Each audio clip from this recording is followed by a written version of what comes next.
Si vous tournez le dos à Dieu parce que l'argent ne coule plus comme avant, vous êtes en fait faux. Vous avez toujours été faux depuis le début. Cela veut dire que l'écoulement de l'argent dans votre compte auparavant était votre Dieu. Si dans ce temps des difficultés, votre adoration de Dieu a drastiquement changé ou chuté, c'est un signe que de manière précédente, vous n'étiez jamais à Dieu. Votre adoration ne montait pas vers Dieu. Les temps prouveront qui est qui. Les tempêtes viennent pour révéler chacun de nous. Le vent vient pour exposer qui vous êtes réellement. Les épreuves qui viennent contre nous viennent pour nous montrer si nous sommes vraiment pour Dieu.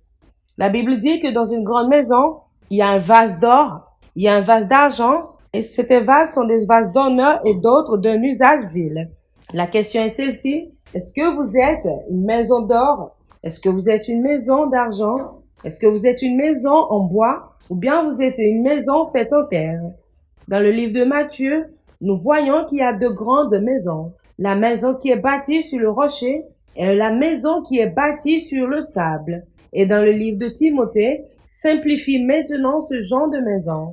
La maison de l'or et de l'argent sont une maison qui sont bâties sur le rocher.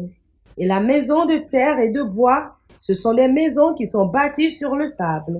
La question est, quel genre de maison êtes-vous? Les deux maisons représentent de différentes consciences. Une maison bâtie sur le rocher, c'est une maison de sagesse. La Bible dit qu'un homme sage est celui-là qui bâtit sa maison sur le rocher. Et bien sûr, la deuxième maison, c'est la maison de la stupidité. La maison qui est bâtie sur le sable. Et cela atteste au livre de Matthieu 25, lorsque Jésus a parlé de deux types de croyants.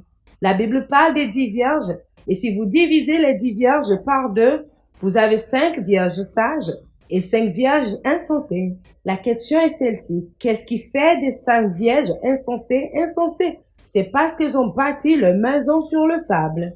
Elles sont des maisons de bois et de sable. Nous avons vu ce qui s'est passé. Elles ne sont pas entrées dans la gloire de Dieu. Elles ne sont pas entrées dans la couverture du Seigneur. Elles ont souffert. La Bible dit qu'elles ont été précipitées dans les ténèbres. Et il y avait des corruptions et des tribulations. Et elles ont été corrompues dans le plus profond de ces 16 ans. Elles ont été corrompues dans les troubles de la vie. Elles sont mortes avec ces personnes qui ne sont pas entrées dans l'arche de Noé. Elles sont mortes avec ces personnes qui n'ont pas pu échapper au jugement dernier. Elles sont mortes avec ces personnes qui n'ont pas pu échapper à la tribulation. Maintenant, laissez-moi vous montrer ce que c'est que la maison du bois. Il y a beaucoup de chrétiens qui sont comme du bois. Leurs maisons sont bâties comme des bois. Comment êtes-vous du bois dans la maison de Dieu? Vous êtes cette maison qui était une fois une branche de la vigne qui semblait porter du fruit. La Bible dit que le vigneron qui est Dieu vous coupera et vous deviendrez du bois. Et les hommes vous utiliseront pour préparer le repas. Ils vous utiliseront comme les bois secs pour préparer.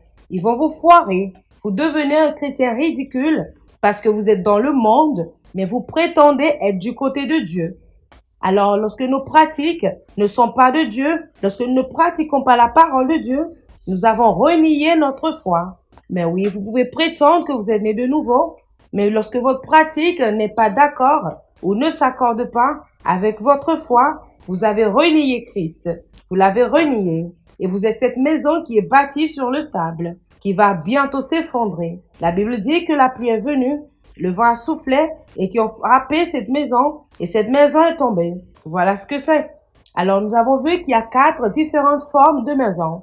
La Bible parle de cela, une maison précieuse qui est bâtie avec des pierres précieuses. Une maison d'argent, une maison d'or, c'est une maison qui écoute la parole de Dieu et pratique ce qu'elle dit. Une maison d'or et d'argent est cette maison qui s'est purgée de l'orgueil. La maison d'or et d'argent est une maison qui écoute la parole ou la voix de Dieu, qui lit les Écritures et marche avec Dieu. Quel genre de maison êtes-vous? Vous voyez, certains d'entre nous ont l'habitude de dire, vous savez, je suis une forte maison. Votre voix ou votre confession ne vous garantit pas ou ne garantit pas que vous êtes une maison forte. Ce qui garantit que vous êtes une maison forte, c'est lorsque vous bâtissez cela sur le rocher. Une maison bâtie sur le rocher Une maison qui entend la parole et qui pratique ce qu'elle dit. Une maison qui chérit, qui aime passionnément et qui fait la volonté de Dieu. En dehors de la volonté de Dieu, c'est la destruction. En dehors de la parole ou de la volonté de Dieu, c'est la vulnérabilité. En dehors de la volonté de Dieu, c'est la condamnation qui est prête à se produire. Vous ne savez jamais lorsque votre tempête viendra. Vous ne savez même pas lorsque l'ouragan viendra contre vous. Vous ne savez même pas lorsque le vent soufflera contre vous. Mais toutes ces activités destructives viennent éprouver chaque homme et viennent exposer sur quoi votre maison est bâtie. La Bible dit que si vous échouez dans les jours d'adversité, votre force est petite. Parce que les jours d'adversité sont les jours où les tempêtes, les vents viendront contre vous. Si vous tombez très facilement, si vous commencez à vous plaindre, si vous commencez à murmurer, si vous commencez à abandonner Dieu parce que les portes sont fermées, ou bien parce que quelqu'un est tombé malade, ou lorsque quelque chose ne s'est pas produit comme vous espérez, cela montre que vous êtes une maison bâtie sur le sable. Certains d'entre vous ici, vous criez Alléluia, que vous venez à Dieu, et vous pensez que les jours d'adversité ne viendront pas. Paul a dit qu'il prend plaisir dans son adversité, il prend plaisir dans sa nécessité, il prend plaisir dans ses persécutions, dans tous ses problèmes, pour Christ, pour l'amour de Christ. Je prends plaisir dans les moments qui sont des moments ennuyeux, des moments de problèmes, des moments de troubles. Il dit qu'il prend plaisir dans cela. Nous ne compromettons pas parce que les choses se produisent bien. Nous ne questionnons pas Dieu parce que les choses se passent mal.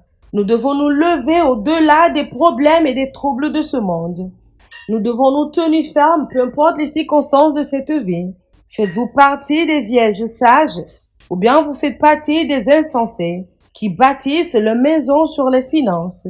Si votre joie, si votre paix, si votre sens d'accomplissement, d'épanouissement sont bâtis sur l'argent, sur les plaisirs de ce monde, vous êtes cet homme qui a bâti sa maison sur le sable. Si ce qui vous donne de l'épanouissement, de l'accomplissement et la joie dans ce monde, ce sont les matériels, alors vous serez cette maison qui suivra le cours de son chemin là où le Dieu Mammon et le matérialisme en finiront. Écoutez ceci, si votre cœur est en Christ, si votre foi est en Christ, si votre joie est en Christ, rien de ce monde ne se produirait, rien de ces choses ne pourront prendre votre joie de manière négative, parce que Jésus est la source de votre joie et de votre épanouissement.